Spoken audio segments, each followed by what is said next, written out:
We will continue our discussion of Mendelian genetics in this module.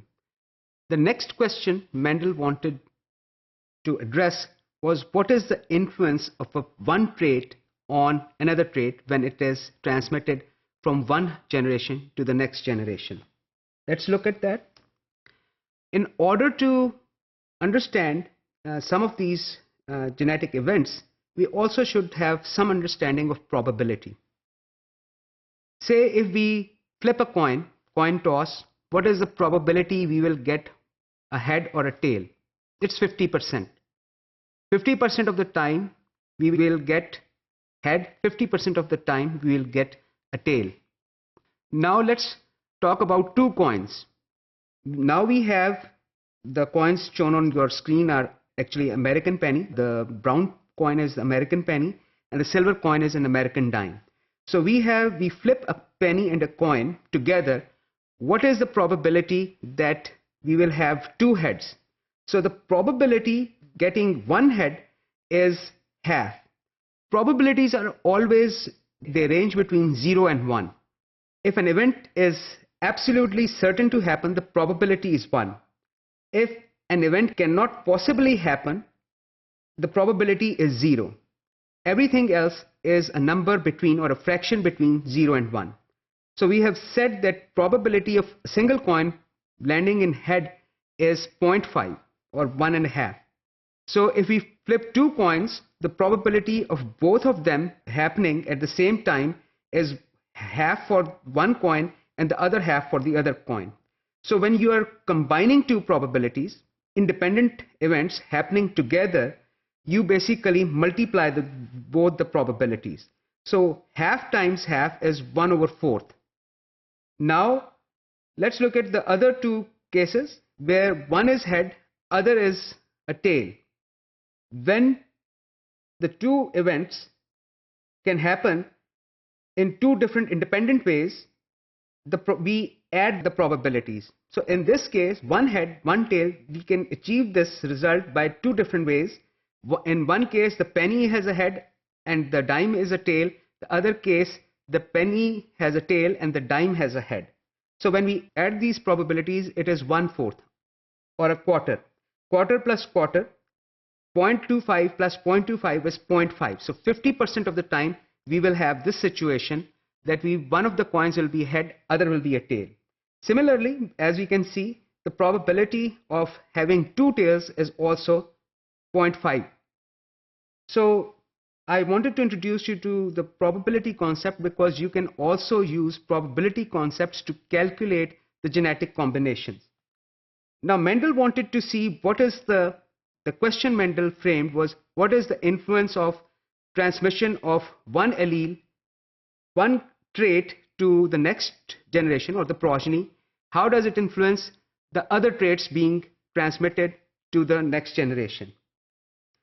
So basically, he started looking at two traits at the same time. We are already familiar with capital S and small s, the shape of the seed. He also took into account the color of the seed. The yellow color is dominant over the green color. So these two traits, these two characters are located on different chromosomes. So S is located on homologous chromosomes and Y is located on a different homologous chromosome. So in a diploid state, a heterozygous will have a capital Y, capital S, small s. When these individuals form gametes, these will separate and they can, if they're independently divided between the gametes, it will have absolutely no bearing on whether a gamete gets S, in what combination the gamete gets S's and Y's. Whether it gets capital S always comes with capital Y or whether capital S can also come with small y. So this is basically this is the experiment Mendel did, and let's look at that experiment. So he crossed, again true breeding, capital S, capital Y plants with small s, small y, true breeding plants. Now we are going to get a progeny which will be capital S, capital S, small s, capital Y, small y. This plant, if these two genes are divided in the gametes independent of each other, which is also called assortment, if they are independently assorted, so we can have these four combinations. Since we are looking at two traits, now this cross will be dihybrid as opposed to the monohybrid cross which we looked at earlier. So let's make the gametes. This F1 generation will make four types of gametes in which these four combinations are possible. Capital S can go with capital Y, capital S can go with small s can go with capital Y, and small s can also of course go with small y. So again, we are familiar with Punnett square. We write the gametes, two gametes on either side of the Punnett square and look at the combinations. What we get. So we will get basically 9 spherical yellow seeds and 3 spherical green seeds, 3 wrinkled yellow seeds and 1 wrinkled green seed. So if these genes were linked, we could not have possibly gotten a small capital S with a small y. If capital S was linked with this capital Y, we would not get this result. Additionally, I would like to draw your attention to the recombinants. Recombinants are these two categories, the wrinkled seed with yellow color and green seed with the spherical shape. These combinations were not present in either the parents or in the F1 generation. These combinations will only be possible if genes were allowed to separate from each other during meiosis, independent of each other.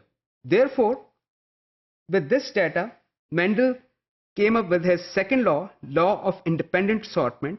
Alleles of different genes assort, meaning they are divided into gametes independent of one another during gamete formation.